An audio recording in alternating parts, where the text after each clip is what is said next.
தமிழிகாக்கு உங்களுடைய உற்சாகமான கரகோஷங்கள் அங்கே. ஆம், சரி. நீங்கள் உங்களுடைய இலட்சியமானது என்னவாக இருக்கிறது? நீங்கள் ஒரு ஆசிரியராக வர வேண்டுமா, அல்லது ஒரு பாடகியாக வர வேண்டுமா, அல்லது ஒரு வைத்தியராக வர வேண்டும்? நீங்கள் என்னவாக வர விரும்புகிறீர்கள்? உங்களுடைய இலட்சியம், அதாவது நீங்கள் ஒரு பாடகியாக வர வேண்டுமா, அல்லது ஒரு ஆசிரியராக வர வேண்டுமா, அல்லது ஒரு டாக்டராக வர வேண்டும் என்று நீங்கள் எப்படியான துறையில் வர வேண்டும் என்று நீங்கள் ஆசைப்படுகின்றீர்கள்?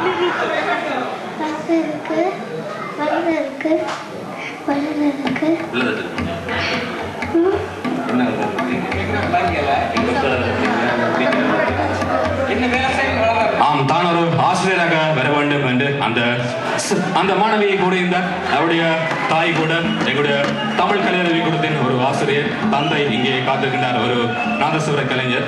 2 பேருமே ஒரு துறையை சிறந்த துறையாக எடுத்துக்கொண்டிருக்கிறார்கள். சரி, உங்களுடைய வயதை கூறுங்கள்.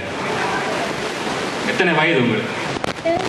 ஆம், தனது 7 வயதிலே இந்த மேடையை அரங்க வைத்திருக்கிற ஒரு அற்புதமான பாடகி, வளர்ந்து வரும் பாடகி, எங்களுடைய இசைக்குழுவின் கடைக்குட்டி என வர்ணிக்கப்படுகின்ற அந்த செல்வி தமிழிகாக்கு என்னுடைய சார்பில் இனிமான வாழ்த்துக்களை கூறிக்கொண்டு நாங்கள் நிகழ்ச்சியை அலைக்க வரும் அடுத்த பாடலுக்கு செல்ல இருக்கின்றோம்.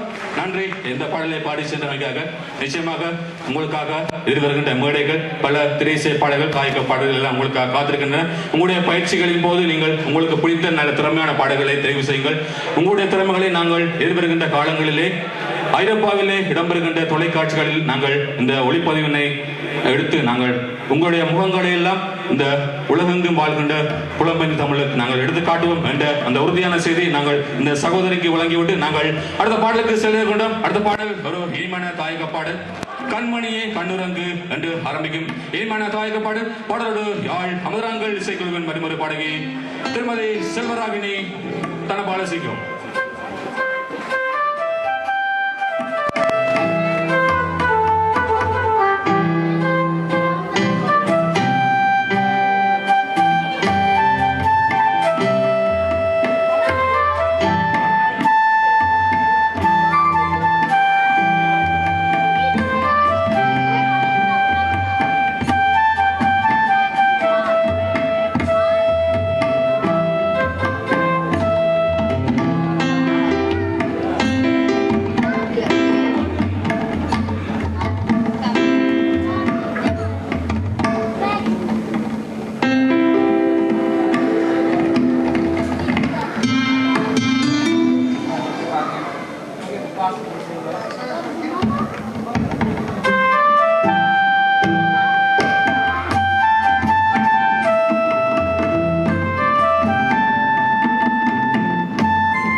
ஆம், அந்த இனிமையான தாயக பாடலை படித்த திருமதி செல்வராகினி தனபால சிங்கத்துக்கு நன்றியை கூறிக்கொண்டு யாழ் அமதராங்கள் இசைக்கலைஞர்கள் வழங்குகின்ற தமிழ் இசையோசை நிகழ்ச்சியோடு இணைந்திருக்கின்றீர்கள். எங்களுடைய இசை நிகழ்ச்சியை அலங்கரிக்க வரும் அடுத்த பாடலுக்கு செல்வதற்கு முதல் 2 அறிவித்தல்கள் உங்களுக்காக காத்திருக்கின்றன. நாங்கள் ஏற்கனவே அறிவிக்கப்பட்ட அந்த அறிவித்தல்கள் தான் எதிர்வருகின்ற காலங்களிலே நாங்கள் கலை நிகழ்ச்சி அக்னி இசைக்குழு, அந்த இசைக்குழுவிலும் கலைவாணி இசைக்குழுவிலும் ஒரு பாடகராக 2000 ஆண்டு முதல் 2004 ஆண்டு வரை 4 வருடங்களாக கடமையாற்றிய ஒரு பாடகர் மீண்டும் 6 வருடங்கள் இடைவெளியின் பின்னர் இன்றைய தினம் தனது பாடலை இந்த மண்ணிலே அரங்கேற்றி பாடிக்கொண்டிருக்கின்ற ஒரு பாடகர் ரகு அவர்கள். அந்த பாடல் அற்புதமான பாடல், ஒன்றே குளம் என்று பாடுவோம் என்று ஆரம்பிக்கும் அந்த இனிமையான தத்துவ பாடலோடு நமது இசைக்குழுவின் பாடகர் ரகு.